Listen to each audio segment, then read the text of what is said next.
Our main story tonight concerns housing, the thing that 16-year-old TikTok millionaires can afford and you can't. Hi folks, Lionel here. Hey, I wanted to come out today with a quick thought and comment and observation on real estate and the weight that comes from owning real estate. So I'll start with a quick story here. I was actually lying in bed a little while ago late at night, and like you do, a lot of times you're thinking about different things, and I don't know where this thought came from, but it just popped into my head, and I started counting up, with our family and then all of the tenants that we are renting to, how many people we're ultimately responsible for, at least in terms of where they're sleeping and where they're calling home. My wife and I are by no means huge real estate moguls, but we have, with our own family and our tenants, actually 20 people, myself included, that every night when they go to bed, they are relying on my wife and I to make good decisions. That was something, again, that struck me, again, quite a bit. And what I took from that is just how much responsibility there really is in owning real estate and providing homes for people. You think about the decisions that we make that impact people, right? If we have a decision to make something cheaper or better, what are we doing? Are we going to make it cheaper, or are we going to make it better? Are we going to try and cut some corners and keep things cheaper, or are we going to make things safer for the appliances or the fixtures that are in the house? Are we trying to have something, again, that is just quick, or something that can really last a long time and provide more enjoyment for tenant? That is something that we really consider a lot, but we really are keeping focus on the fact that we are providing a home for people, and that the decisions that we make really make a big impact on their lives. So it's interesting thing with real estate, it's a lot bigger than just an asset, right? You're not looking at what did you buy a house for and sell it for, or what are the rents. Again, it's really very intimate impact or close impact, significant impact on people, right? A couple other thoughts that came to mind after that is, I know a number of people that are quite vocal and like to complain about landlords and how they're greedy and overcharging people and all these things, and that they're hoarding all of the wealth, and that definitely doesn't describe us, but I do understand where they're coming from in a certain respect. But I can't tell you in terms of what we're charging for rent, there's lots of factors, right?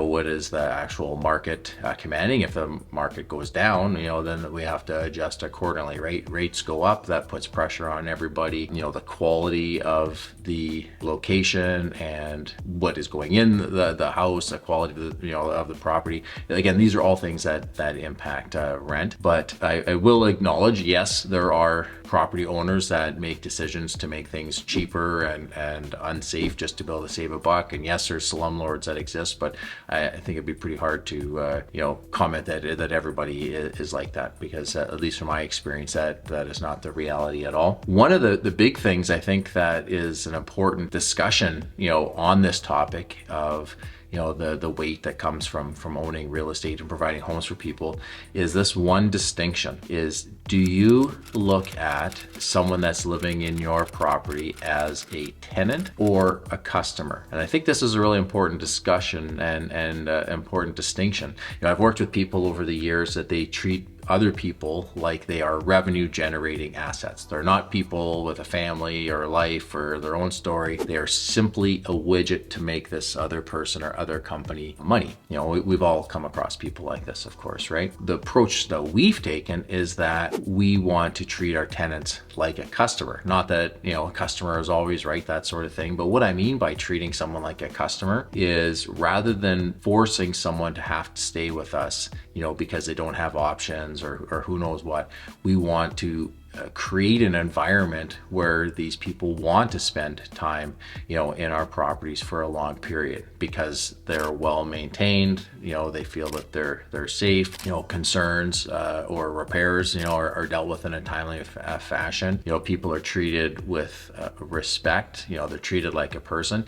These are all small things, but they ultimately make a big impact, right? If we can increase the amount of time that someone stays with us, and we don't have to turn over the home or suite because there's been a transition of tenants, that greatly impacts our profitability, greatly again as a result of that reduces our expenses, and also makes our lifestyle way better because we're not constantly in there dealing with interviewing new tenants, doing move-in inspection, move-out inspections. So it's something that we have really tried to brace over the many years that we've owned real estate, is really focusing on that. These folks staying with us and living in our properties, they are customers, and we want to treat them as much as we can like that, right? And again, make sure that they have a great experience when they move. They have great things to be able to say about us and can refer us to other people, and we feel good because we know that we've treated them right and always done right by them the best we can. So those are a couple thoughts that I had, but I just really wanted to share